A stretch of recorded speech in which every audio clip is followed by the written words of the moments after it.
All right, everybody, we are live. I forgot to take down the original overlay, so kind of off to rocky start already. Mr. Deflating Atheism, how are you doing, sir? All right. Sorry, I'm a little late. The time kind of got away from me. Yeah. Yeah, no worries. I pushed it back 15 minutes. It looks like we already got some not one shred of evidence. Well, gosh darn it. We've been refuted before we even got started. You know, atheists are really disturbed by the fact that we're not spending every week, waking second, trying to convince them that God exists. Yeah, I do. BDS actually is a supporter of the channel, so he's being facetious like I do. No, I do appreciate it. So yeah, I guess real quick, just to get started, to let people know, subscribestar.com/TUA. This is the last week. If you sign up there for any tier, you're entered into the book giveaway to win Improbable Planet by Hugh Ross. Go back and check out the interview I did with him on the book. Great stuff. And you'll support the ministry. But so this is a try not to cringe challenge. Now, of course, we always got to do the, what is it? I can't think. The disclaimer at the beginning to say we're not just deliberately strawmanning all atheists and saying they're all dumb, they're all idiots. Obviously, there's very intelligent people out there like Graham Oppie. That being said, there's also some very bad arguments, and I thought, why not address them in a humorous way? But I guess, Rob, let us know what's going on with you and your channel at the moment. Very little is going on with me and my channel. I'm a little bit of a crisis because I kind of want to do more topical stuff, but I also don't really have the wherewithal to do more topical stuff. So I'm taking this season just to take walks in the woods and write music and just, calm down, basically. Yeah. Hey, that's awesome. I'm sorry for the hair because, the only people I'm trying to impress in my life nowadays are like my woodland friends or like the raccoon. So yeah. No worries. We're very, very casual and I'm professional over here at the Unapologetic Apologist. Speaking of topical stuff, the channel is nearing 1,000 subscribers. I think it was 990 last I checked. So I'm very grateful to everyone who's here who has subscribed. By the way, the link to Deflating Atheism's channel is in the description. Go subscribe there as well.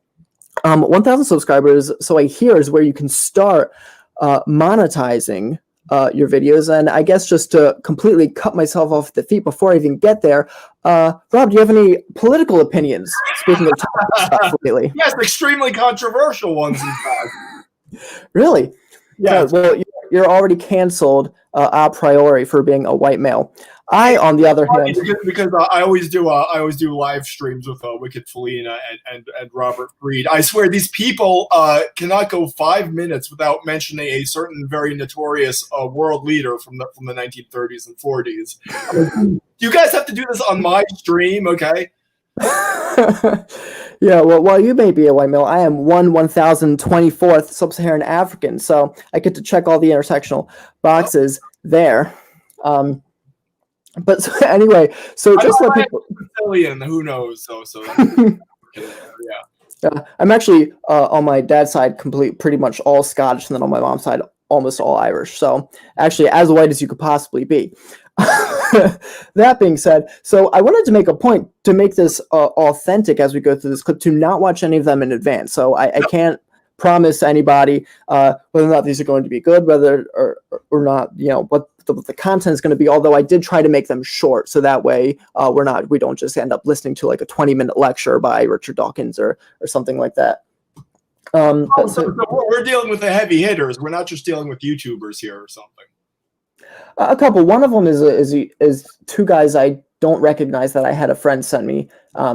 One of them. I have 4 videos up here. The last one I have seen, but it was years ago. It's Ricky Gervais. But I love Ricky Gervais. I'd love to have him on the show, actually. Yeah, I'm kind of hoping he kind of flips to our side. Maybe that's nothing is impossible. I mean, yeah. So this is the one my friend sent me. So I don't know these guys, although this looks like a semi-professional looking studio. So we'll see what we got going on here.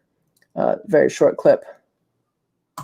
So here's the deal. it's your donations that make this possible. It's the there's support a fire that makes for this me to possible. throw it into.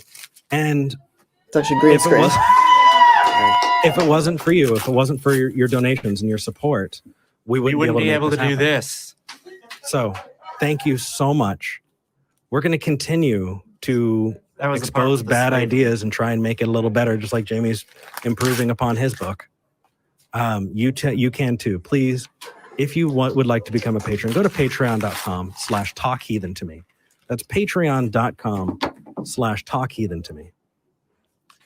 You ready?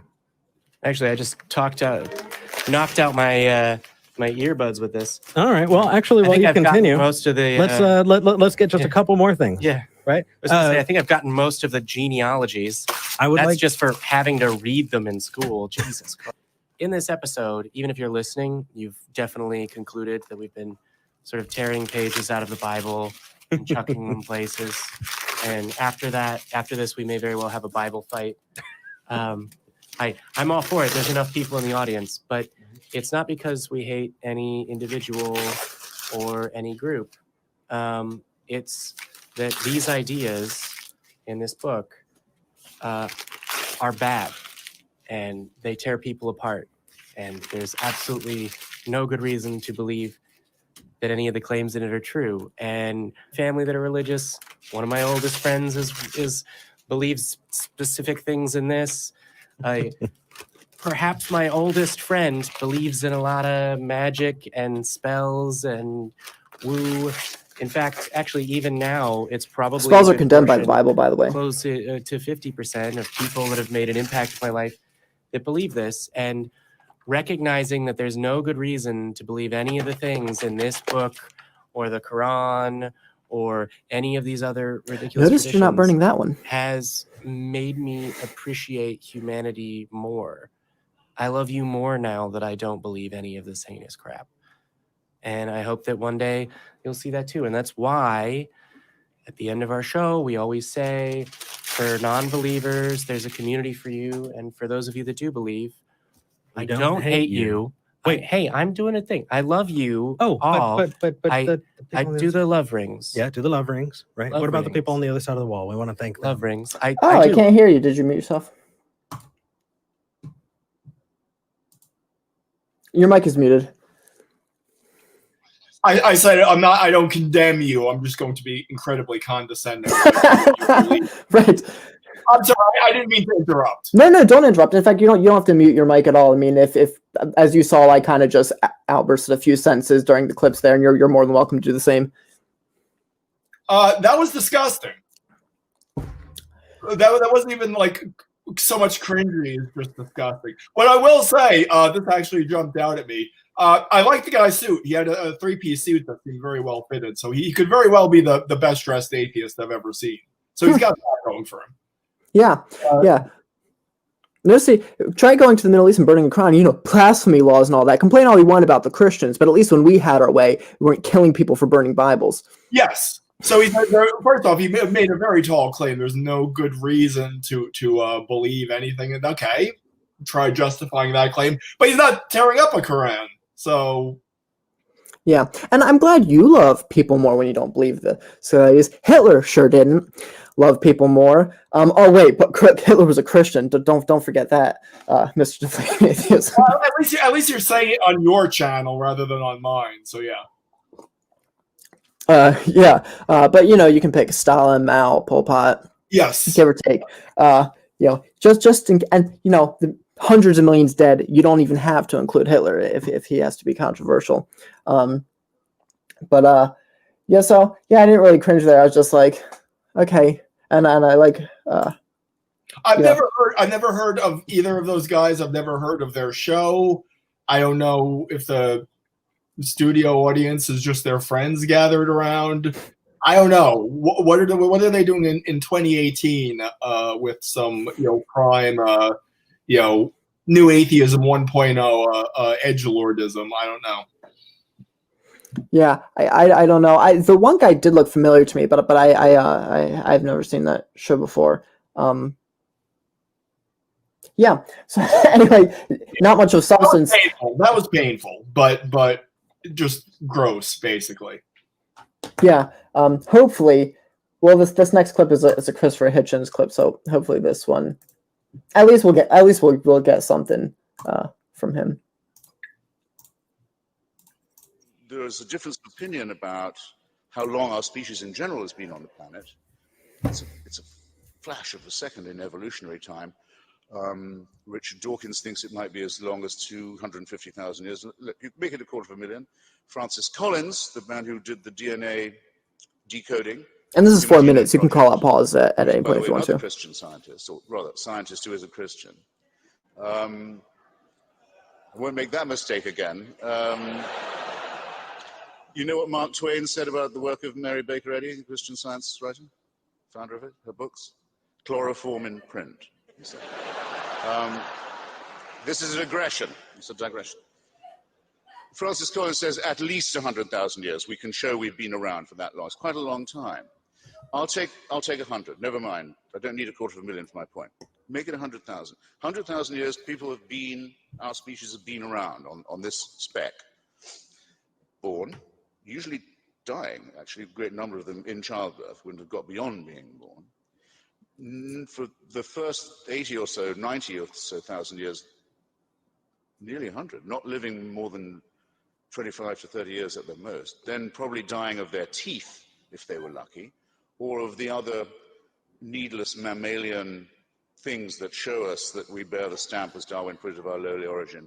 The appendix we don't need anymore, innumerable other shortcomings of our design. We're designed to live on the savannah that we've escaped from. Terrible disease, suffering, misery, malnutrition, and fear. Where do the earthquakes come from? Why is there an eclipse? What are the shooting stars doing? And awful cults of sacrifice to try and ward off what are in fact natural events. And war, and rape, and the kidnap of other peoples and the enslavement of them. All of this goes on, gradually inching up to the point where you can brew beer, a breakthrough in my view, domesticate animals, separate one kind of corn from another. So very millimetrical progress, but terrible struggle, sacrifice, pain, misery, and above all, fear and ignorance. And you have to believe this if you believe in monotheism. For the first 97, 98,000 of this, heaven watches with indifference. Oh, there they go again. That whole civilization has just died out. Well, what are you going to do? They're raping each other again. They're poisoning they think that the other tribe has poisoned the well, so they're going to kill all their children. All this, just watch all that. 3,000 years ago at the most, it's decided, no, we've got to intervene now.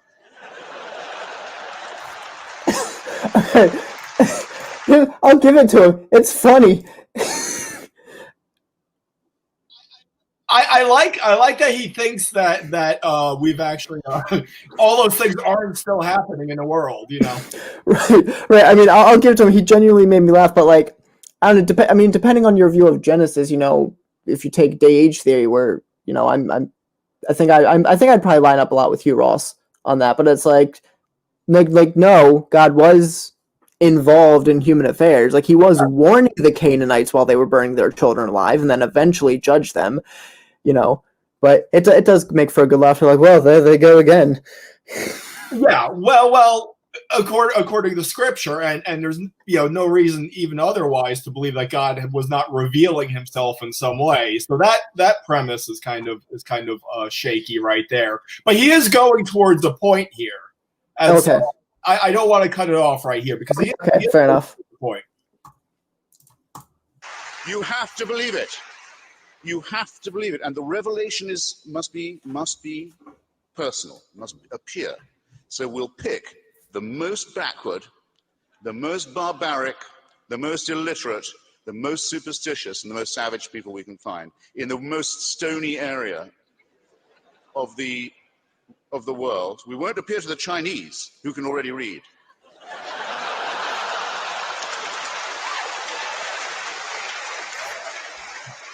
We won't appear in the Indus Valley, where they know a thing or two and they're already, they're very far past. No. We'll appear to this brutal, enslaved, hopeless, superstitious crowd, and we'll force them Okay. Through all of their neighbors. Okay. No, don't pause it here.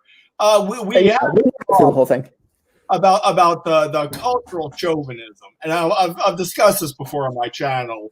The chauvinistic attitude new atheists have towards the ancient Hebrews. And you could kind of read something between the lines when they contrast the ancient Hebrews, which you've heard. I mean, they call it, superstitious, primitive, brutes, whatever, illiterate. Okay, so illiterates wrote the Bible? What? Okay, that's what it makes. Right. But in comparison to the enlightened, scientific, rational ancient Greeks. Okay. So, You can kind of take a point out of there. I'm not going to put too fine a point on it, but yeah, that is a pretty disgusting view of the ancient Hebrews, in my opinion. Yeah, and when is he just cherry picking eras? Go to the 20th century, look at atheist regimes, go to other look anyway. Pick the rape of Nanking if he wants to bring up that area. I'm being careful because I don't know all the details, so lest I say something and get fact checked. Okay. So he says he also makes other claims. He's making the standard village atheist point that this was a backwater. This was Podunk. This was the Boondocks. Okay, well it's in or near the edge of the Roman Empire. That's something. Along with the ancient Greeks, you have the Greek civilization, the Hebrew civilization, and the Roman civilization, all kind of coming together into one. You have the church fathers who were very heavily influenced by Greek philosophy. That's something. So in fact, it's not a backwater. In fact, you have all of these threads coming together in what he calls a basically stony wasteland. And it's not even stony. Okay, the Israel is a very verdant, the Levant is a very, green, florid place. So he has that wrong too. And so, just pretty much wrong on all counts. Yeah. With slaughter, genocide, and racism, and settle on the only part of the Middle East where there's no oil.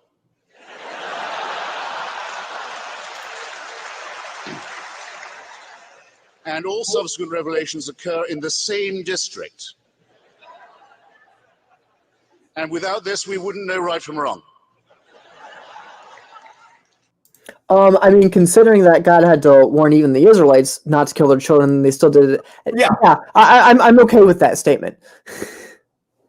Okay. Well, if that's where the clip ends, I thought he was going to. First off, that looked like a stand-up comedy act more than he was right. For a serious point.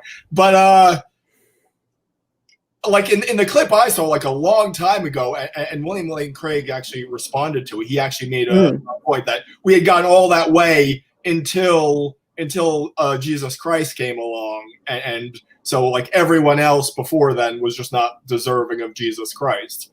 And William Lane Craig made the point that there's actually, for all that prehistory, it's only half of the humans who've ever lived. The other half have been AD. So for all that prehistory, it's not actually a tremendous disproportion of human beings who lived in what he said was the ignorance and superstition and misery. Yeah. And then, of course, as Christians, we make the point that Christ's sacrifice applied even to the people who lived prior to him. Genesis 15:6, I think it is, it says Abraham believed, and it was accounted as righteousness to him. Even in the Old Testament, it wasn't works that counted them as righteousness. It was their belief in the promise God made to him. Yes. So there's another point he made, and it just escaped my mind. So, unless you have anything to add, I can try bringing the next clip here. I got another point too. But there's kind of a general point. He threw so much stuff at the wall there. First off, we talked about the appendix, and we're finding out that a lot of those vestigial organs aren't as useless as we thought. we find out that junk DNA isn't really junk DNA. So a whole lot of the premises of his entire spiel there are kind of coming undone.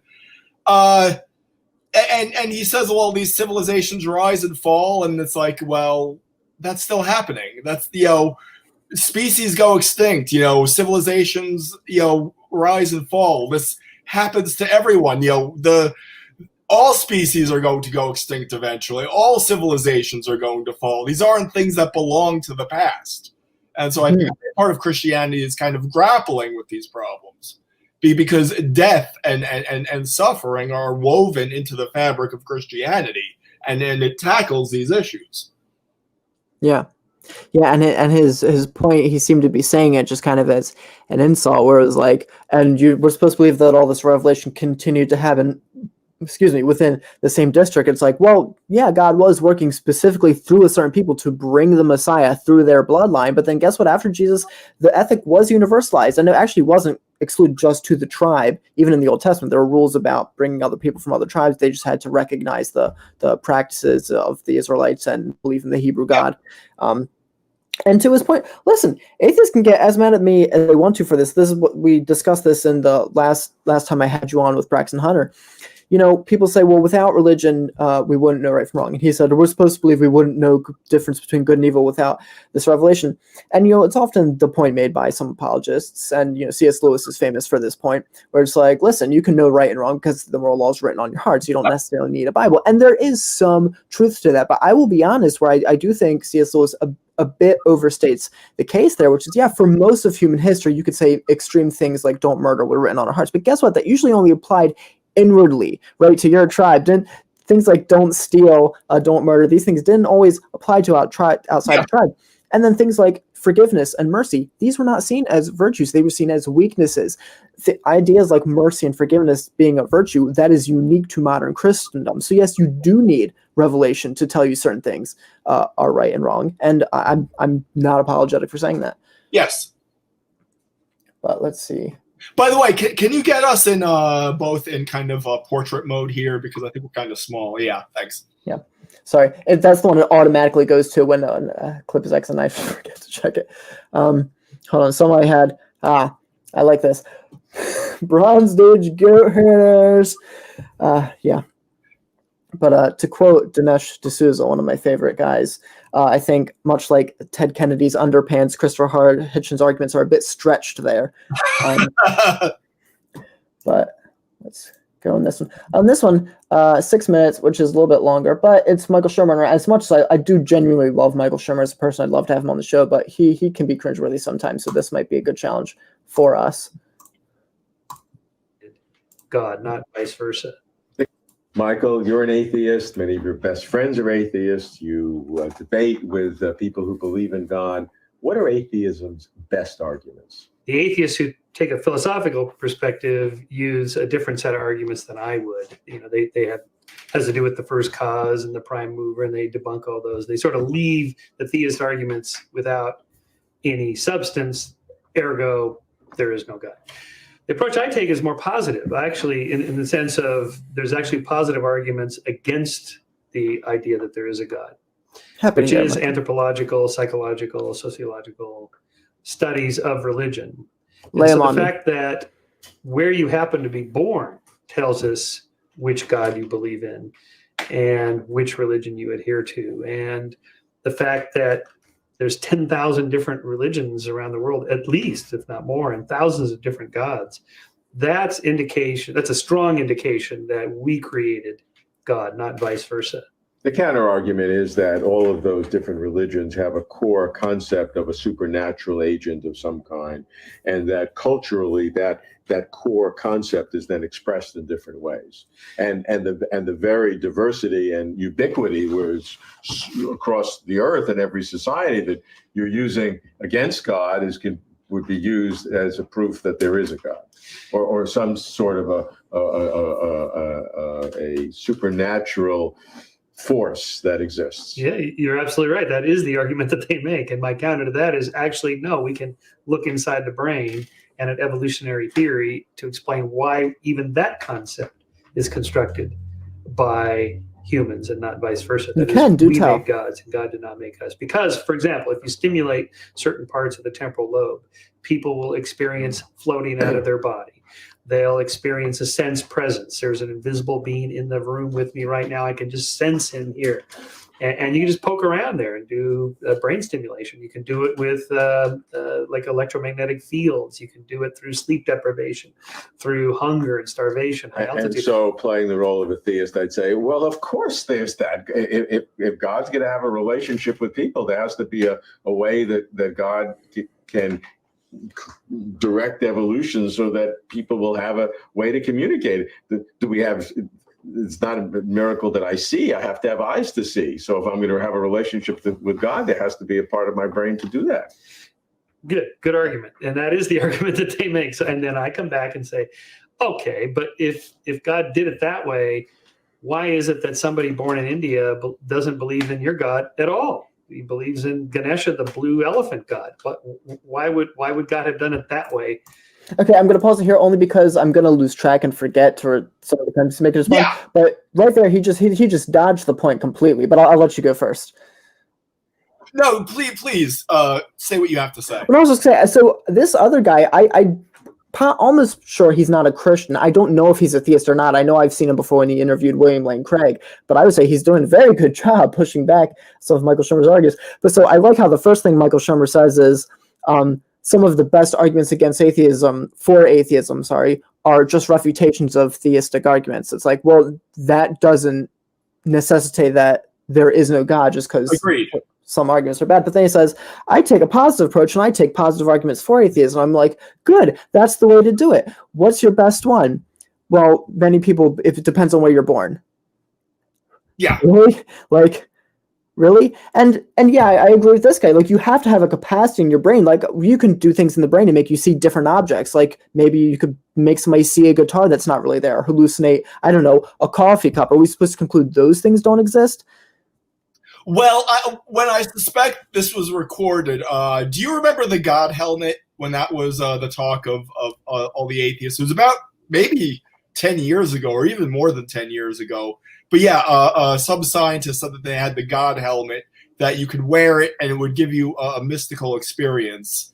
And it was basically just confirmation bias. It was bad science through and through that some people said that they had mystical experiences.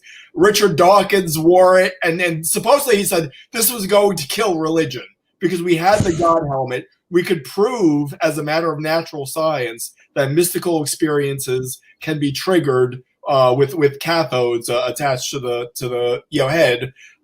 Nothing ever happened because it's all based on bad science. So that could be very interesting to go research. And atheists will not say anything about it nowadays because it's Right. too embarrassing.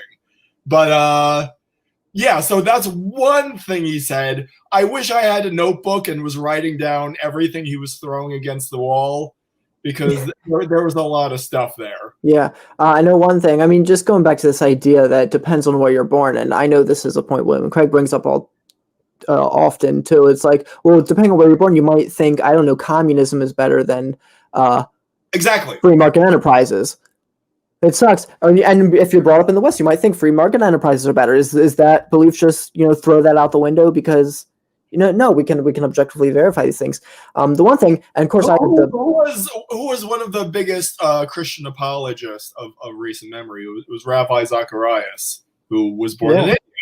He wasn't Hindu, so there you go. Right. That whole thing, it just ignores the complexity of humans and how they change their minds and come to their beliefs and all that kind of stuff. And the other part just off my brain. Oh, right. When he says, of course, yeah. Yeah, and I've had Gary Habermas on my show to talk about this before, when he says we can stimulate certain things, make somebody float above their bodies. Well, guess what? Some of the recorded, and these are recorded in medical journals, Gary pointed out, some of these recorded instances where people so-called float above their bodies are after brain activity has ceased completely altogether. So, explain that one, Mr. Shermer. And yes, and in these little case studies the people report seeing things that they should not have been able to see if it was just a hallucination. You'll see shoes on the roof of the hospital, Right. And it was actually a subject to a serious scientific study. If they say that people who had heart transplants could see little diagrams placed above their bed. I don't know whatever happened with that, but it was ripe for scientific inquiry, at least. Yeah. Yeah. And just, I guess, before we continue the clip, just to say that even if all the stuff he's saying has mostly accuracy to it, it's like, it doesn't follow that God doesn't exist. Yes, that's the bottom line. Yes. Like, okay, people have different misguided ideas and experiences of what that God is. And I think much to the credit of the interviewer, the overall point would be, why do humans have this capacity for mystical experiences anyway? Yes. Like, that's what has to be counted. What is the inclination to believe in God? Yes. And I'm sorry, it also seems okay. There are 30,000 religions, so it's best to believe they're all wrong, which is not a rational inference in the least. Yeah. And atheists get mad at me when I do this, but I think that's just looking through it through a too narrow scope. All you have to do is wind the scope a little bit and just, instead of saying religion, say worldview. Yes. So there are over 30,000 and one worldview. Let's include naturalism in there. You just happen to believe that one. Okay, well, we're going to throw that one out too. And the one that's right just happens to be the one you believe in. Yes. Yeah. Look. Yeah. And had I been born there, that's what I would believe instead of a Western. So why is my brain different than the Indian's brain? And the argument that some would make, who are universalists, would say that both of those individuals are in touch with the same supernatural force or ultimate reality or the real. People have different characterizations of what that is. And that so many people do that is a demonstration that there's some deep need. Right, exactly. A deep need that evolved like all of our other needs. And you could just start with something like hunger and thirst and sex. I mean, really basic drives that obviously we evolved for very specific reasons for survival. But you just start building onto that all these other beliefs that are really no different. They're just emotions evolved to drive behavior to do certain things, including the emotion of wanting to be with other people, a social thing. Okay, so we have this is an anthropological. Real quick, he named a bunch of needs that actually have an objective basis in reality. Right, hunger isn't an illusion or delusion. Right, so like that didn't help his case to be like, yeah, it evolved just like all those other real things that connect to an actual reality. Well, the thing about evolutionary psychology is that it's almost always pseudoscience. So he's going to assert that this need for religion evolved. Okay, so how do you subject that to the scientific method? How do you subject that to an experiment? Or you just go to assert it and say, well, it has a naturalistic basis, and just use naturalism as a substitute for actual science. Yeah. Social argument, which you make. Others would make analytical kinds of arguments to undermine the theist argument. So those are two broad categories of atheistic arguments. Are there others? Well, the problem of evil, okay, I think, is probably the biggest one in terms of the way things are in the world and the way things should be if there were a God or not a God. And the way the world is structured with evil, why bad things happen to good people. And I'm not talking about why you hate me and why there's genocide. No, I mean just like innocent children getting cancer. Why would that happen? In a universe where there's an all-powerful, all-good God, that shouldn't be happening. In a universe where there is no God, that is exactly what would happen. So it fulfills that. It's sort of a prediction. Right. The argument from evil is that a moral claim you're making there, Mr. Sherman? Because Josh Smith would say we can also make a prediction that on a theistic worldview we'd have moral creatures. Yes. Whereas a prediction on atheism would be, why have any moral creatures that could have this moral reasoning? Yeah, well, we know the C.S. Lewis response to that, yes. Yeah. And like, I like how he just goes, I'm not talking about genocide, I'm talking about like specifically children dying. It's like, so wait, it's like, would he exclude any example where maybe we could have an answer for it and deliberately pick examples where we don't have an answer and say that proves there isn't an answer? Like this kind of cherry picking the data there. Yeah, I have a guy on my channel. He's called the Fabulous Agnostic, and he actually has a great rejoinder, even though he's not a theist. He actually has a lot of issues with atheism, and he has a great rejoinder to that. When people complain about all the suffering, when atheists complain about all the suffering in the world, and he simply says, "So if there wasn't all that suffering, you would believe in God then?" And the atheist always says, "No, of course not." And so he said, "Why even bring it up if that's not decisive in your atheism?" Yeah, and not that we should go on too long about this point, but I'm sure Michael would have plenty of gripes about things like the execution of the Canaanites, which saved children being sacrificed. But he's saying, it sounded a lot like that British comedian who I always forget his name, but he said like bone cancer. It's like that's his argument against God. You know who I'm talking about? The Stephen. Ricky Gervais. No, it's Stephen. Oh, not Ricky Gervais. Stephen who? Stephen something, but he's another atheist British comedian who supposedly he disproved God by saying bone cancer. It leads directly, without a lot of complicated arguments, to the fact that the universe has no God. To explain it with a God, you have to go through some complex thinking, and theists have a lot of those. They do. And there are dozens of explanations for the problem of evil, but they're complicated. They take books. That's right. I know. You had one statement that therefore there's no God. Right. To go the other way. So, well, it doesn't follow. That's the first thing. Is his explanation might be simpler, but it's simply a non sequitur. It doesn't follow. But also, think about things like the fine tuning argument. We have a simple explanation. There's an intelligent mind that designed the universe. How complicated are the theories that try to get around that? Yes, exactly. And like, even if we take his argument at face value, it wouldn't disprove a deism. It wouldn't prove a disinterested creator. But yeah, it would. I guess even if it were an effective argument, it would only disprove that of a interventionist God. We should say, yeah. Well, and this is a thought that literally just occurred to me, but.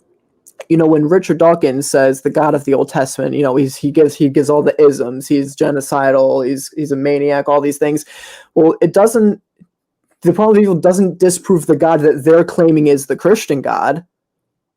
Ironically, it's like, well, if the Christian God is who you claim he is, then your own arguments don't disprove him. He could be the one that exists, and then you're double screwed.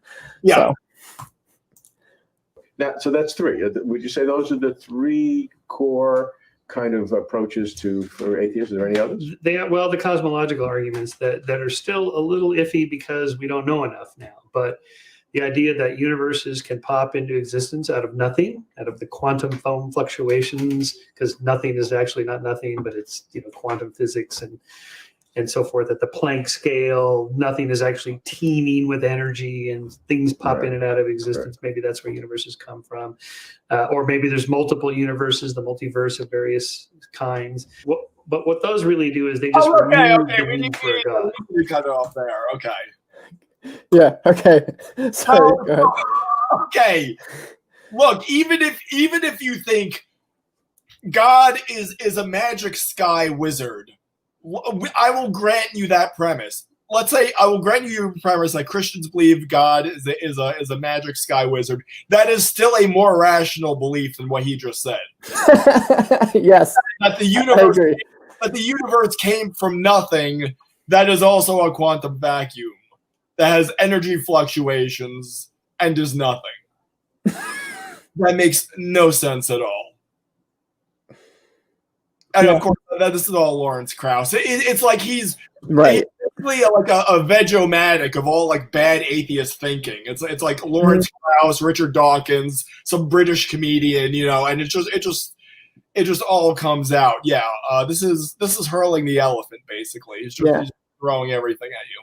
Yeah, and I'm torn because here's the thing, like Michael Shermer as a person, like he seems like a super nice person. I could be best friends with the guy, and unfortunately, he's also kind of one of just like a famous, singular example of the internet atheist types who just take all of like the worst straw man objections and just collect them and then just sling them all out there.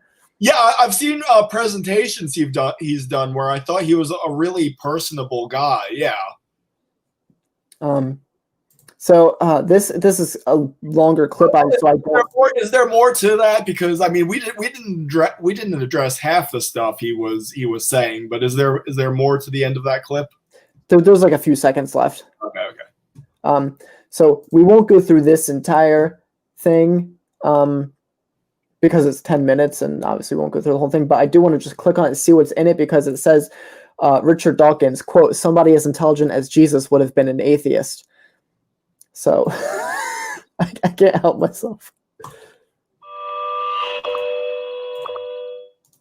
He's an evolutionary biologist turned celebrity atheist. He's sold millions of books since he published The Selfish Gene in 1976, and his last big hit was The God Delusion, which came out. Thing that grips the mind in the same way as a conventional virus, grips the body, in that it takes control, and it does so the better to propagate itself. But in choosing words like that, talk about religion. On occasion, I've read that you've said you despise organized religion, or religious belief, actually. They're very emotive terms for someone from an academic background. Are you doing that because you feel it's in the interests of the cause that you're pursuing, that debate is quite highly charged? I wonder if they're as emotive as you think they are. I suspect that because we've all been brought up with this sort of culture of respecting religion, that anything comparatively mild sounds more outspoken than it really is. I mean, do you really despise religious belief? I despise people who believe something without evidence and then go out and take action which damages other people. Yes. So I despise people whose belief in religion is so firm and so just said that they actually think it justifies killing people. And there are, of course, many people like that. But your average devout worshipper who's sitting in a pew of a Sunday morning, you don't despise them. No, of course I don't. No. What are your feelings towards them? You know, not to get too political here, but we could talk about people on the left who believe certain narratives without evidence, and they go out rioting and looting and killing people. By the way, we are not fans of Christians who go out killing people either. I'm not sure if that's clear. Yeah. You know, now that you say it, maybe I shouldn't have been, kind of tweeting. We need a Christian version of 9/11 to happen soon. You know? You're hitting all the buttons. You're not getting monetized for this video. No, that's a joke, people. Not to state the obvious, if a Christian goes killing, first off, Richard Dawkins made the claim that it's based on zero evidence. Of course, he can't defend that view even in principle. Secondly, if a Christian goes killing people because they do so in spite of Christianity, not because of Christianity. Mm-hmm. So, yeah. Whereas an atheist has no such prohibitions. Yeah, exactly. I mean, look, that's true for both sides. But here's the thing, I think there's this famous quote. I think I've heard Christopher Hitchens say it several times. I know many other atheists have said it, where it's like, without religion, good people do good things, bad people do bad things, but only with something like religion could otherwise good people do bad things. And I want to actually state that last part, and the rest is like, no, only with something like Christianity in particular could otherwise bad people do good things. So what about the people who, there's no shortage of examples of murderers who have went into prisons and then gotten saved and completely transformed their lives. So it's not just people taking religion and then doing bad things, but people taking religion and becoming better people for it. Yeah, well, there's so many problems with that Christopher Hitchens quote. I pretty much needed to dedicate a video to it. It's basically like assuming your own conclusion and no true Scotsman, and just every bad thought put together. But by the way, I actually have a rejoinder to that. Okay. People who claim that religion is anti-science. I'm like, so tell me what scientific discovery a Christian scientist wouldn't be able to make that an atheist scientist would. So you're just turning it around on them, but yeah. Yeah, that's a great point. Well, I mean, they're harmless, especially Church of England. I mean, they're harmless. I don't have strong feelings one way or the other. No, of course I don't despise them. Here's the thing. I am an agnostic. I have thought about the tenets, certainly, of Christian belief. And as far as believing in God is concerned, sort of found them wanting, or myself unable to be convinced. But I still think I can't possibly know whether God exists or not anymore. I mean, am I being sort of, what's the word? weak-willed, guilty of not having the courage of my conviction. No, I mean, I'm an agnostic too in that sense. In the God Delusion, I made a 7-point scale. 1 was total conviction that there is a God, and 7 is total conviction that there isn't. And I put myself as a 6. Okay, so that's kind of agnostic, but veering towards atheist. And I would be a 6 with respect to fairies and pixies and werewolves. Okay, I love. He's saying this as if he's introduced some like serious advanced science into the world of faith. I've invented a 7-point scale. It's like, wow, this is intense stuff, Dr. Dick. Wow. Yes. It's like galaxy brain stuff here, yeah. Yeah. And I don't know, like, even when you say I'm not 100% totally convinced of things like cosmological argument, fine-tuning argument, argument for mathematics. You can go down the list, ontological arguments. Like, I don't think fairies are in the same category here, people. Like, that's the sleight of hand they like to play. Well, I don't believe in Santa Claus either, or the Easter Bunny. It's just this way of trying to make God comparable with all this sort of thing, isn't it? It's just by the same token, they would never say that they merely lack a belief in Santa Claus. Right. Yeah. Yes, exactly. But by the way, I also thought it was funny when he says that he doesn't have strong feelings about the Church of England. It's like saying I don't have strong feelings about like lukewarm oatmeal. Yeah. So sorry about that. Don't be. But there are people who will say because they're agnostic, that puts them absolutely right in the middle. The probability of there being a God and there not being a God is exactly 50-50. And that, I think, is the wrong sort of agnostic to be, because I think you can sort of put a probability figure on it. You can say, well, I think a God is very unlikely, but I can't actually disprove it. So I'm not a 7, I'm a 6.5 or something like that. And that's where I would put myself. What about the fact that religion, in terms of its institutional influence, persists? How much does that irritate you? Or it's weird that those countries that have sort of the trappings of theocracy remaining, like Britain, because we have bishops in the House of Lords, and we have lots and lots of faith schools, and we have the Queen is the head of the Church of England. It's an odd thing that those countries, like Britain, like the Scandinavian countries, which have an established church, seem to be the least religious. And a country like America, which has written into its constitution the separation between church and state, a wall of separation, as Jefferson called it, is one of the most religious countries, the most religious country in the Western world. So there's you know more about that than I would, but I can't help myself anytime this subject comes up. Separating church and state doesn't exist. Okay, what the First Amendment says is that the state can't make a state-established church and force you by law to go worship at it. Well, that's specifically Congress is what it says, but yeah. Congress, sorry. Well, yeah, it's an interesting point, though, that yes, I mean, we do have a prohibition against creating a state church, whereas the Northern European countries did at one point have did in the past, as in the case of like Sweden, and still do in the case of England, and those are the less religious countries, and that is a valid point, and it is interesting. And what I've heard is that basically in America it's like a free market of religion. So that basically you have churches competing with each other, and those who have the best pastors or whatever succeed. Whereas in Northern Europe, it's basically a bureaucracy that's completely inefficient.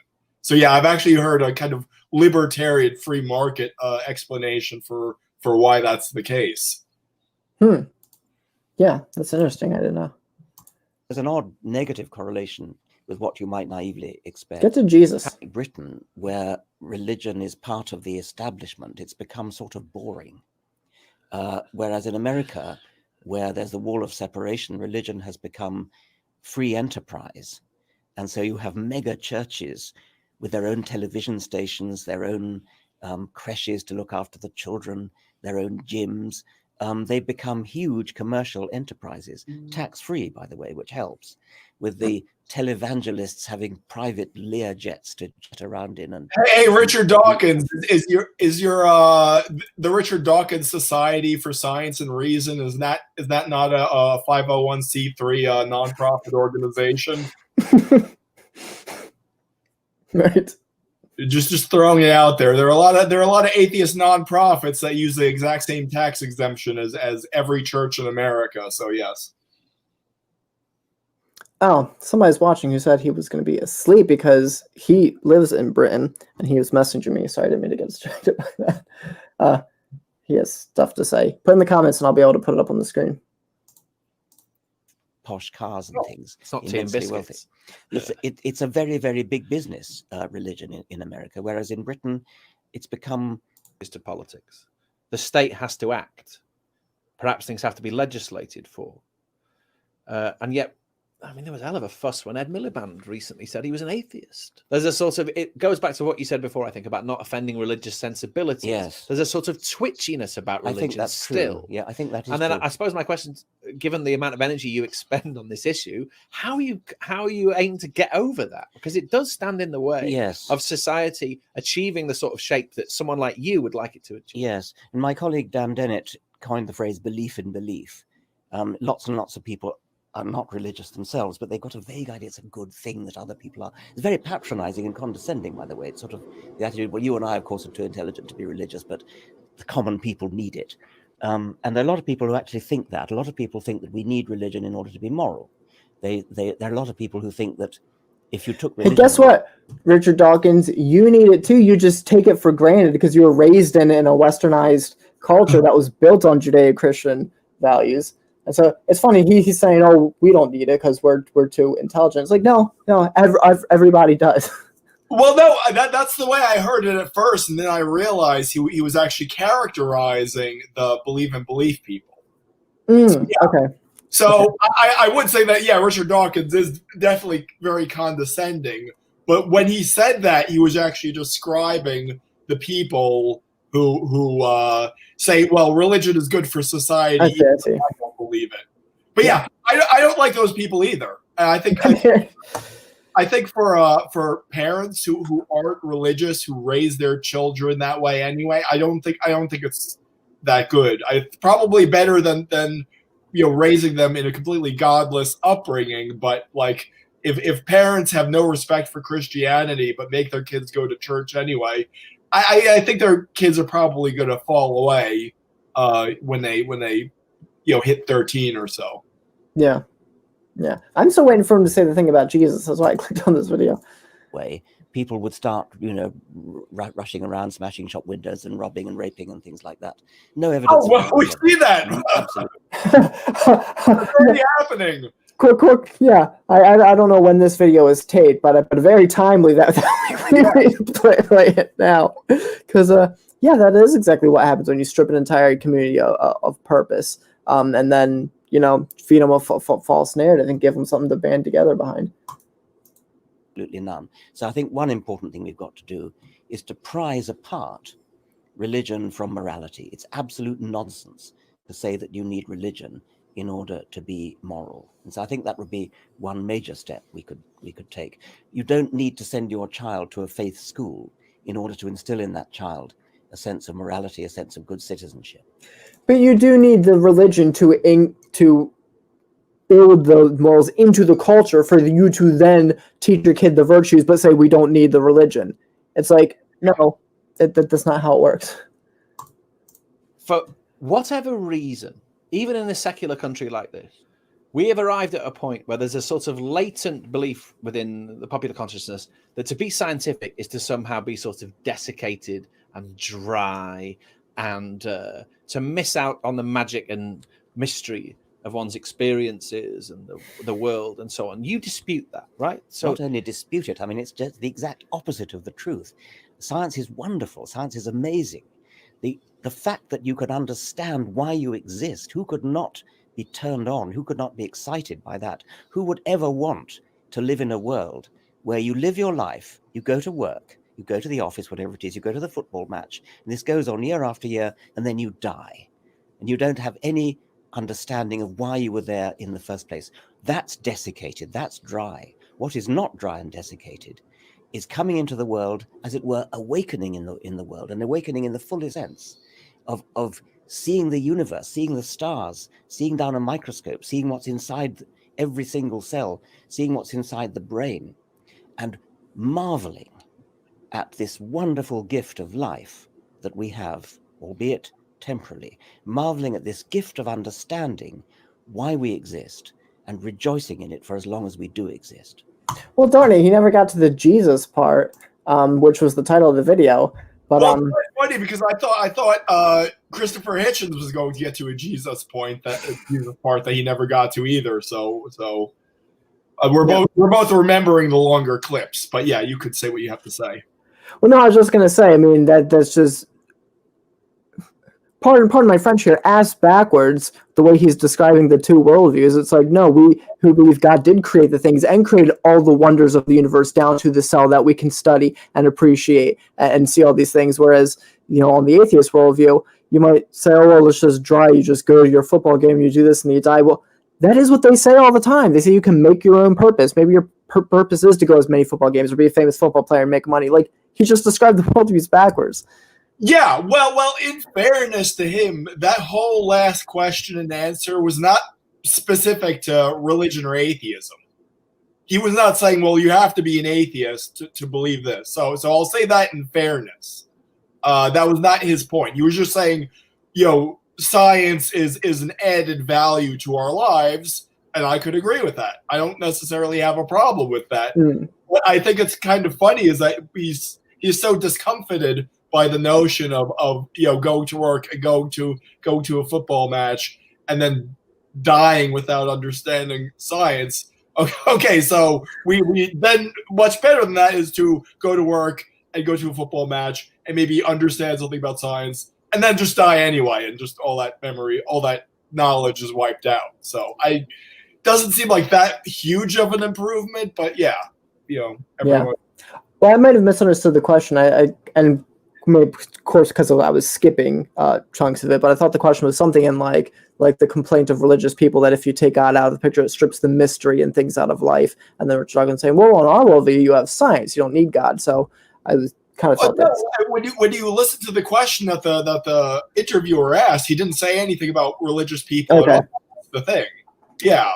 Well, I'm guilty of being too quick to pull the trigger there on poor Richard Dawkins. So. I'll acknowledge that. So yeah, you could say it's implied though. Yeah. And of course that those aren't unlike any arguments I have heard before. But again, I think kind of implicit in Richard Dawkins' answers, I think a lot of atheists think that they own science, which they obviously not. Yeah. So there's some other clips I did want to look at, although we have gone an hour, so perhaps we can do a part 2. So I guess real quick before I give my spiel, is there anything you think the viewers should be looking out for? I know you said you're kind of taking it easy, but that you were also kind of thinking about doing more contemporary commentary on things and current issues. Oh, I'm sorry, what was that? Well, I know you said you're more kind of taking it easy right now, but I didn't know if there was anything that was coming up you wanted to let people know to look out for.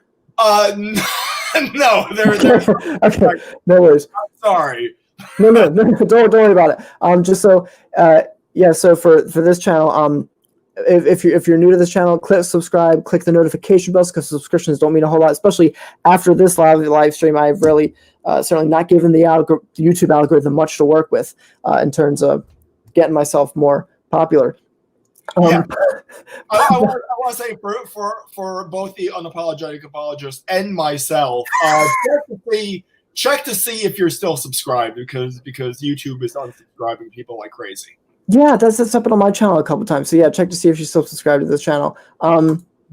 But yeah, if you do want to support this ministry, subscribestar.com/TUA. I don't support the Patreon platform because they're known for banning conservatives. That was a big thing. So Jordan Peterson left and Dave Rubin left.